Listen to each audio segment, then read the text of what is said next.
네, 영상으로 함께 예배를 또 보고 계시고 또한 예배를 맡아서 함께 섬기시는 우리 귀한 우리 성관교회 모든 권속들과 또한 주의 종들에게 하나님께서 함께 하실 줄 믿습니다. 말씀의 제목은 신뢰라는 제목으로 말씀을 나누고자 합니다.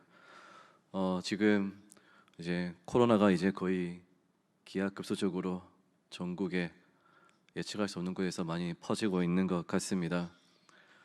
저희 교회 안에서도 지금 또 많은 성도님들 가정에서 지금 코로나가 또 확산되어서 자녀들 또한 또 부모님들 또한 부부간에도 이렇게 확진이 많이 되다 보니까 또 괜히 자녀들 아이들 돌봐주러 갔다가 또 확진되어지고 또 그 아이들 데리고 왔다가 또 확진되어지고 이제는 어디서 감염되었다기보다는 그저 무사하게 잘 낫고 회복되어서 다시 만나는 것이 참 그나마 소망이 되는 것 같습니다.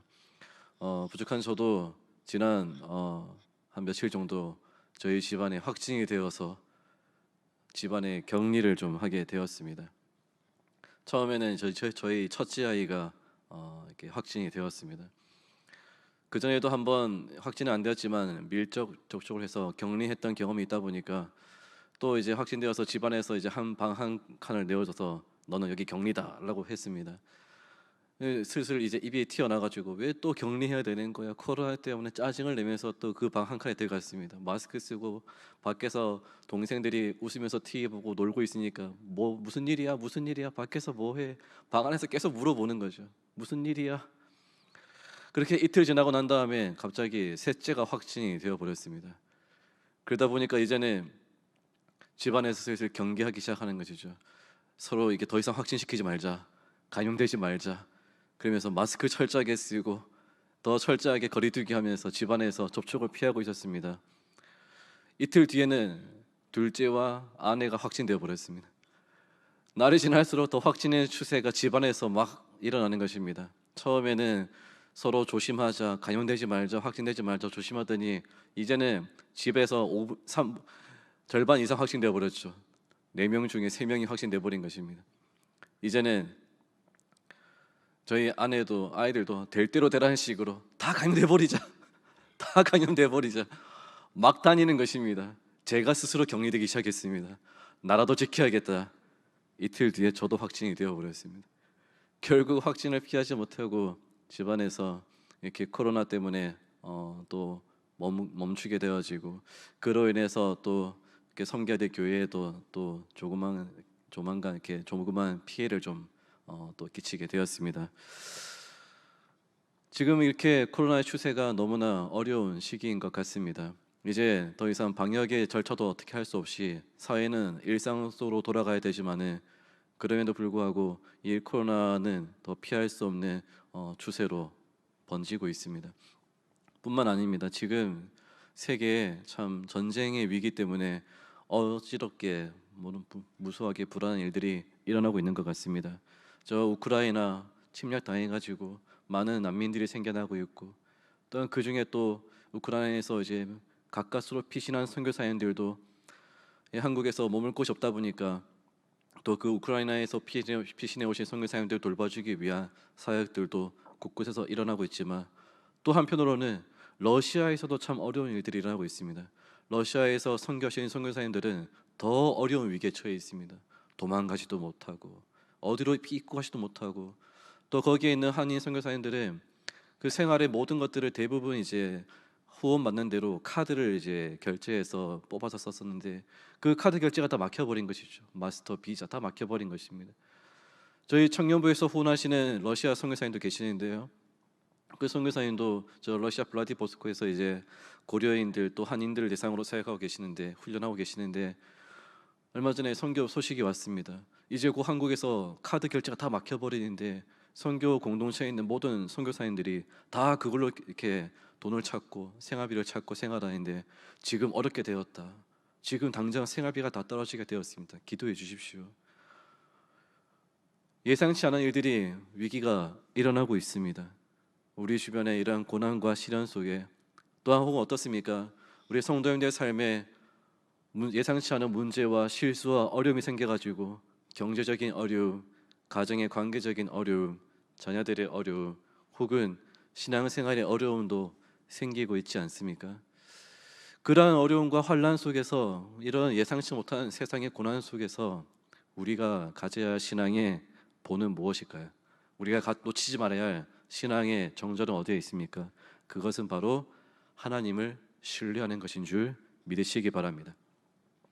시편 본문에서 시편 기자는 이렇게 말하고 있습니다. 내가 주께 피하고 있습니다. 내가 주님께 피하고 있습니다. 내가 부끄러움을 당하지 않도록 주여 나를 도와주십시오. 그러면서 시편 기자는 5절에서 이렇게 고백하고 있습니다. 우리 오늘 본 말씀 5절 말씀을 다시 한번 보겠습니다. 주 여호와여, 주는 나의 소망이시요 내가 어릴 때부터 신뢰한 이시라. 아멘. 시편 기자는 고백합니다. 하나님에 대한 신앙은 어릴 때부터 어떻게 배웠는가? 신뢰해야 할 하나님, 바라보아야 할 하나님, 나의 소망 되신 하나님, 그 하나님을 이 시편 기자는 어릴 때부터 배워왔다라고 가르치고 있습니다. 6절 말씀도 같이 함께 읽어보겠습니다. 시작.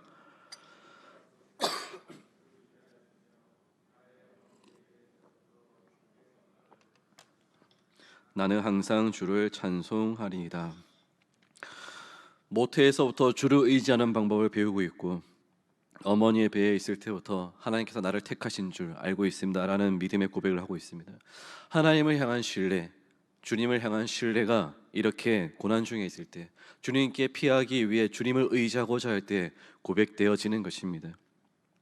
우리는 지금 어떻게 하나님을 신뢰한다라고 고백하고 있습니까?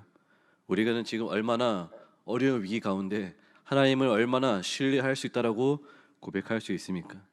신앙생활의 정절은 어떤 순간이 닥쳐올 때마다 그 순간순간 내가 하나님을 얼마나 신뢰할 것인가, 거기에 나타나게 되는 것입니다. 신뢰한다, 이 신뢰라는 단어는 믿을 신자, 의뢰할 레자를 쓰고 있습니다. 믿고 맡긴다는 것이죠. 맡기고 의지한다는 것입니다. 하나님께 모든 것을 맡겨드리고 나의 모든 것을 맡으신 그 하나님을 의지한다라는 것입니다. 그런데 이 신뢰해야 될 하나님에 대해서는 시편 기자는 어릴 때부터 배워온 것, 지금 이 순간 내가 이제 피할 대상이 되는 반석이 되시는 하나님이기 때문에만 지금 이 순간에만 의지하는 것을 바라고 있지는 않습니다. 우리 9절 말씀해 보시면 이렇게 고백하고 있습니다. 늙을 때에도 나를 버리지 마시며 내 힘이 쇠약할 때에도 나를 떠나지 마소서. 잠깐 고난이 한번 닥쳐왔다고 해서 이 순간 신뢰할 하나님이 아니라 내 평생에 내가 늙어 지치는 그 순간까지라도 하나님, 나는 당신을 신뢰할 것입니다. 그때에서라도 나는 변함없이 신뢰할 것이니 나를 떠나지 마십시오 라는 것이죠. 이곳에 계시는 우리 귀한 성도님들, 영상을 보시는 우리 성도님들, 혹 은퇴하신 분들 계십니까?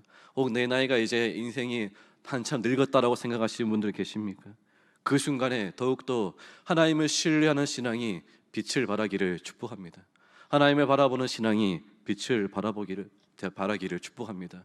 어릴 때부터 하나님을 신뢰하였던 신앙이 그 늙어서도 변치 않는 신앙, 그렇기 때문에 원수들의 조롱과 핍박 속에서도 하나님 한 분만으로 만족하고 하나님을 바라봄으로써 견뎌내고 이겨낼 수 있는 것입니다. 시편 42편 11절에는 시편 기자의 이런 위로가 있습니다. 내 영혼아, 내가 어찌하여 낙심하며 어찌하여 내 속에서 불안해하는가? 너는 하나님께 소망을 두라. 나는 그가 나타나 도우심으로 말미암아 내 하나님을 여전히 찬송하리로다. 내 영혼아, 어찌하여 낙심하고 어찌하여 불안해하는가? 너는 너의 하나님을 바라볼지어다. 찬송으로도 유명한 가사이기도 하죠. 사람들이 하는 말이 내 하나님이 어디 있느냐? 내 하나님이 어디 있느냐? 원수들이 조롱하는 것이 하나님이 이제 이 사람을 버렸다, 하나님이 이제 이 교회를 떠났다, 하나님이 이제 이 사역을 포기했다라고 말할 때 그때 고백하는 것이 나는 하나님께 소망을 두겠습니다. 나는 하나님을 신뢰합니다. 코로나 때문에, 전쟁의 위기 때문에, 경제적인 어려움 때문에, 실수와 아픔 때문에 내 삶의 기반이 다 흔들리고 무너지고 낙심될 때 그 순간 하나님을 바라보는 그리스도인의 가치는 어디에 있습니까? 믿음의 순수함은 어디에 있습니까? 변함없이 하나님을 신뢰하고 바라보는 것입니다. 이 신뢰하는 것에는 결코 쉬운 길은 오지 않습니다. 고난과 시련이 분명히 닥쳐오기 때문에 그럴수록 더욱더 신뢰가 빛을 발하게 되는 것이죠. 야고보서 1장 12절에는 이렇게 말씀을 우리에게 가르치고 있습니다. 시험을 참는 자는 복이 있나니 이는 시련을 견뎌낸 자가 주께서 자기를 사랑하는 자들에게 약속하신 생명의 면류관을 얻을 것이기 때문이라. 시험을 참고 견뎌냈을 때에 하나님을 바라보고 사랑하였던 자들에게 하나님께서 주시는 약속은 생명의 면류관인 줄 믿으시기 바랍니다. 또한 베드로전서 4장 12절 13절에는 이렇게 베드로 사도가 가르치고 있습니다. 사랑하는 자들아, 너희를 연단하려고 오는 불시험을 이상한 일 당하는 것 같이 여기지 말고 오히려 너희가 그리스도의 고난에 참여하는 것으로 즐거워하라. 이는 그의 영광을 나타내실 때에 너희로 즐거워하고 기뻐하게 하려 함이라. 아멘.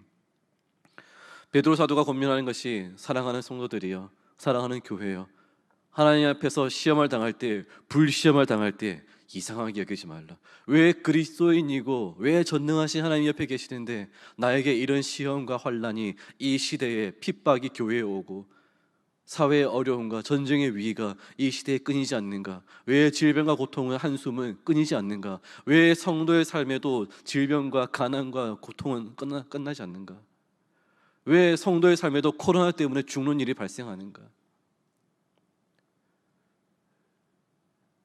이제 오늘 또 이제 위로 예배를, 장례 예배를 드리는 우리 고 유대준 은퇴한 수지사님도 코로나 때문에 갑자기 이렇게 병세가 심해져서 또 목숨을 거두게 되셨습니다. 왜 성도의 삶에도 이 땅의 아픔을 피할 수 없겠습니까? 그런데 성경에서 베드로 사도는 성경은 권면합니다. 그런 고난을 당할 때 이상하게 여기지 말라. 그리스도의 고난에 참여하는 것이다. 그리스도의 고난에 참여하는 것이다. 놀라운 영적인 비밀이지 않습니까? 그리스도의 고난에 참여한다는 것은 즉 오늘날도 우리 주님께서는 살아계셔서 우리를 고난당하는 곳에 내버려 두지 않으시고 우리의 고난을 그분의 고난으로 치유시키는 것입니다. 우리의 아픔을 그분의 아픔으로 거두가시는 줄 믿으시기 바랍니다. 우리의 아픔을 다 거두가신 주님은 그 십자가의 앞에서 그 고난을 영광으로, 승리로, 부활로, 생명으로, 기쁨으로 바꾸실 줄 믿습니다. 이 땅의 아픔과 고난이 끊이지 않는다 할지라도 변함없이 하나님을 신뢰해야 할 이유, 주님을 신뢰해야 할 이유는 바로 거기에 있는 것이죠. 우리 주님은 실수하지 않는 분이시기 때문인 것입니다. 야고보서 1장 17절에서는 하나님에 대해서 이렇게 표현하고 있습니다. 온갖 좋은 은사와 온전한 선물이 다 위로부터 빛들의 아버지께로부터 내려오나니 그는 변함도 없으시고 회전하는 그림자도 없으시니라. 좋은 것들, 좋은 선물들을 주시는 하나님 아버지께서는 결코 변하지 않는다는 것입니다. 우리를 부르시고 택하시고 예정하신 그 계획, 모태에서부터 나를 택하신 그 신실하신 하나님, 내가 신뢰할 그 하나님은 지금도 변함없으시는 줄 믿으시기 바랍니다. 우리 성광교회를 이 땅에 세우시고 터를 세우시고 기도의 일꾼들, 믿음의 일꾼들, 전도의 일꾼들을 통해서 여기까지 이끌어오신 하나님께서는 지금도 변함없으신 하나님이신 줄 신뢰하시기 바랍니다. 그 하나님은 놀라우신 하나님이시죠. 흔들리지 않는, 회전하지 않으시는 하나님이신 것입니다. 시대마다 고난 속에서 하나님을 신뢰했던 신앙은 놀라운 기적을, 놀라운 체험을 하게 되었고 놀라운 역사를 이루게 되었습니다. 미국과 영국에서 1800년대에 아주 급속적인 부흥과 성장의 시기가 있었습니다. 교회가 부흥하고 많은 사람들이 회심하고 그러면서 이제 복음의 전도는 끝났다, 부흥의 시대는 끝났다, 이제 하나님의 나라가 곧 오겠다, 이제 모든 시대의 복음은 다 끝났다라고 여겼던 때가 있었습니다. 그런데 하나님께서는 거기서 끝나지 않고 선교의 역사를 유럽에서 아시아로, 아프리카로, 남미로 확산시키고 있었습니다. 그런데 그런 불은 쉽게 잘 일어나지가 않았었습니다. 그러다가 1806년에 윌리엄스 대학의 어떤 사무엘 밀저와 5명의 청년들이 대학교 캠퍼스에서 기도의 모임을 하게 되었습니다. 처음에는 대학 캠퍼스 모임 안에서 세계를 위해서, 선교를 위해서 어떻게 해야 될까 기도를 했지만 날씨가 비가 와서 건초돔이라는 곳으로 피신했다고 합니다. 이것이 선교 역사에서 유명한 건초돔이 기도회라는 것인데요, 거기서 시작된 기도회에서 우리 시대에 하나님께서 말씀하시고 우리가 하고자 한다라면은 하나님께서 우리를 통해 선교 역사를 이루실 것이다 라는 것을 믿고 기도의 불씨를 피우기 시작했습니다. 그 기도의 불씨가 활활 타올라 가지고 1880년대에는 D.L. 무디 통해서 성경학교와 접하게 되면서 많은 대학 청년들이, 미국에 있는 청년들이 선교에 헌신하게 되었습니다. 그래서 19세기 초 1800년대 말에는 선교의 불이 미국과 유럽에서 곳곳에서 일어나면서 선교회가 생겨나게 되어지고, 그 선교에 동참했던 선교사들, 젊은 미국 청년들이 곳곳에 선교지로 나가기 시작했습니다. 그 선교의 혜택을 누렸던 한 나라가 바로 우리 대한민국 조선인 것이죠. 그때 오셨던 많은 선교사님들이 이 조선에 와서 혹은 또 저 중국, 일본에 가서 선교를 하기 시작했습니다. 그렇게 선교에 헌신했던 청년들이 1888년에는 학생 선교 자원 운동이라는 것을 일으키게 되어집니다. 이렇게 일으키게 된 선교 자원 운동은 수백만 명의 대학 청년들을 일으키면서 우리 시대에 이 선교 세계를 복음화할 수 있겠다라는 열망을 가지고 일어나게 되었습니다. 그리고 1910년에는 이 선교의 일꾼들을 세계 곳에 퍼뜨려서 어떻게 우리가 세계 복음화를 할 수 있을까라는 취지로서 많은 선교의 일꾼들이, 또 선교사님들이 함께 모여서 영국 에딘버러에서 세계 선교 대회가 열리게 되어집니다. 뭔가 의미심장한 일이 벌어지고 있죠.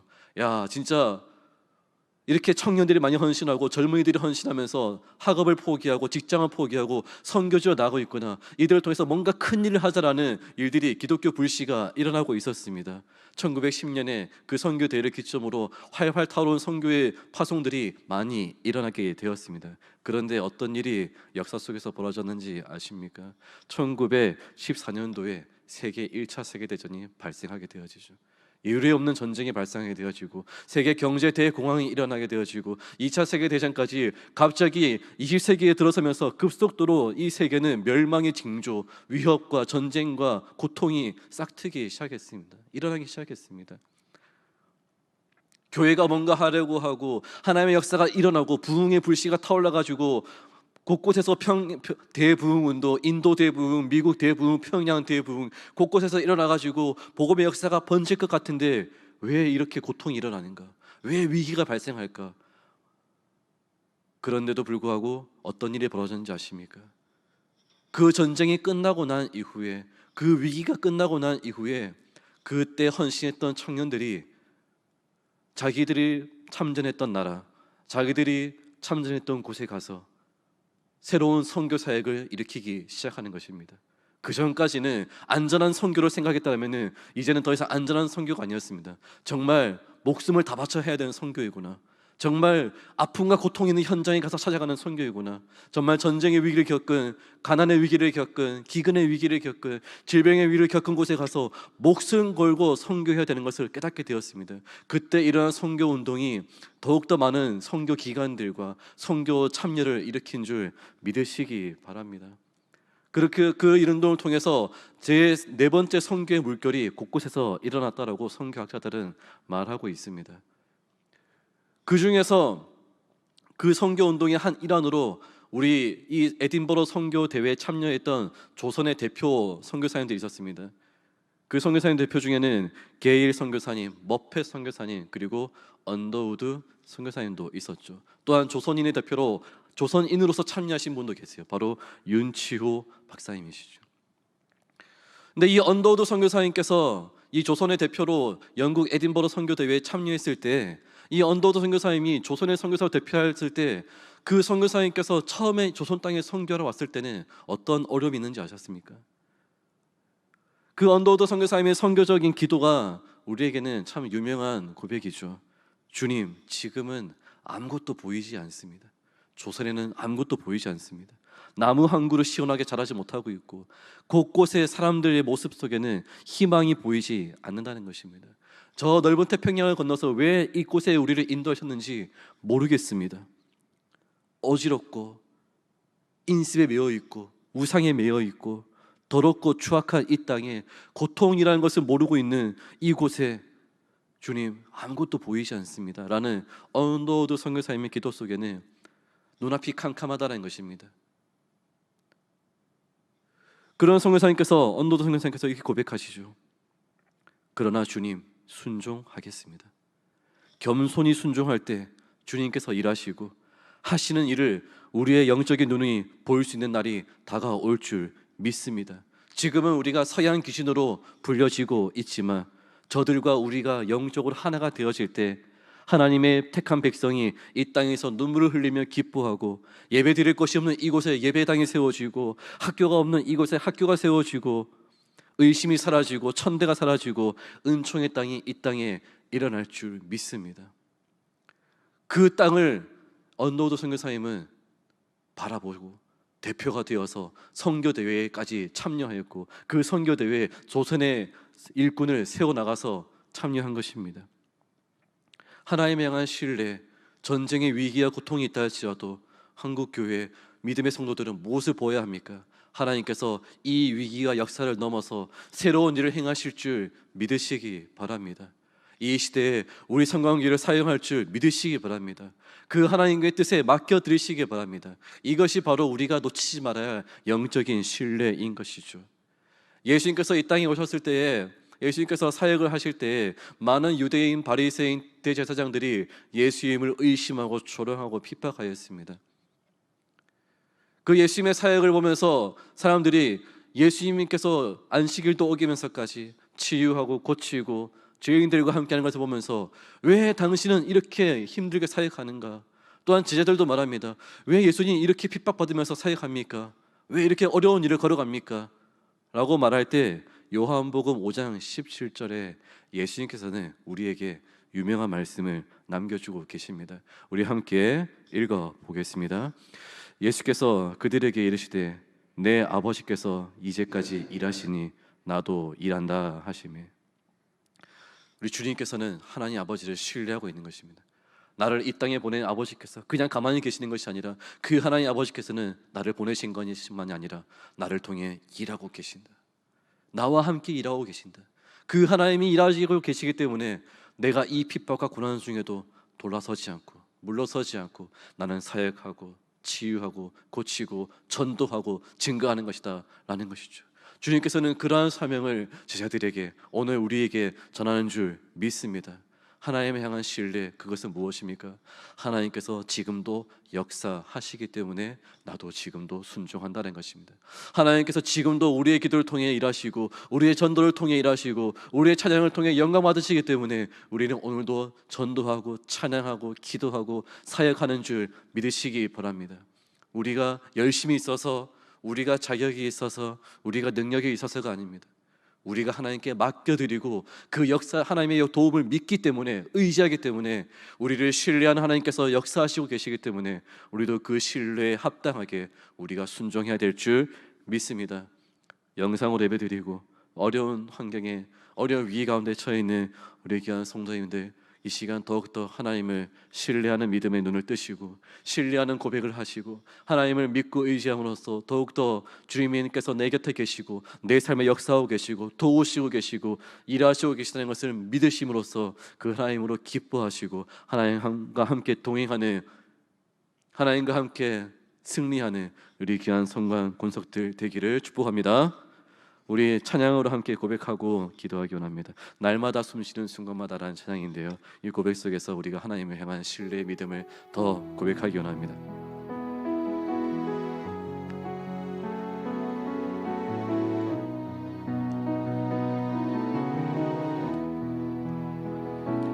날마다 숨쉬는 순간마다 내 앞에 어려운 일 보내 주님 앞에 이 몸을 맡길 때 슬픔 없네, 두려움 없네.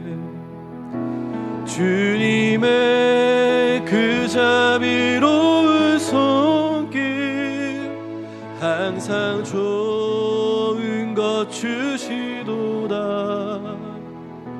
사랑스레 아픔과 기쁨을 수고와 평화와 안식을 날마다 주님 내 곁에 계셔 자비로 날 감싸주시네. 주님 앞에 이 몸을 맡길 때 힘주시네 위로함 주네. 어린 나를 품에 안으시사 항상 평안함 주시도다.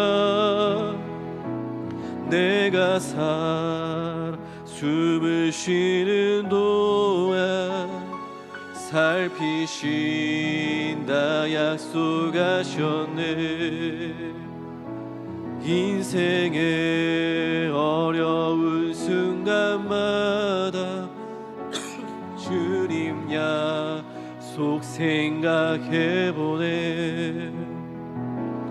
내 맘속에 믿음 잃지 않고 말씀 속에 위로를 얻네.